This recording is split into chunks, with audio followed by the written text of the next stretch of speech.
নদী, পাহাড়, রাস্তা, এত সুন্দর প্রকৃতি, ব্যাস আর কি চাই। আর সাথে গাড়িতে আমরা যাচ্ছিলাম, বাজছিল সুন্দর সুন্দর গান। ওফ, এক অন্যরকম, মানে কী বলবো, অ্যাট্রাকশন। তো এই অ্যাট্রাকশন যদি আমরা পাই এরকম প্রকৃতির সাথে, তাহলে তো বারবার যেতে ইচ্ছা হবেই। মানে আমাদের এসেই মনে হচ্ছে আবার কবে যাব, এরকম একটা ব্যাপার হয়ে গেছে। কিন্তু অফিস, স্কুল, বাড়ির কাজ, এগুলো তো আছেই বলো।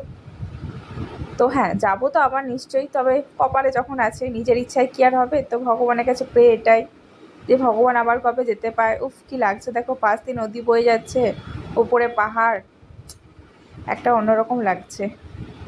আর আমি তো কোনো, মানে কী বলবো, একটা ভিডিওও ছাড়িনি আমি। যা পেরেছি, যতটা পেরেছি যেখানে, সব কিন্তু আমি ক্যাপচার করে নিয়েছি। আর ক্যাপচার করে নিয়েছি বলেই এখন দেখতে পাচ্ছি, আর দেখেও কিন্তু খুব ভালো লাগছে। আবার কিন্তু এই যে এই ভিডিও থেকে চলে যাচ্ছি যে পুরোনো স্মৃতিগুলোতে। এই ভ্লগটা এখানেই শেষ করছি। তোমরা সবাই খুব ভালো থেকো। টাটা।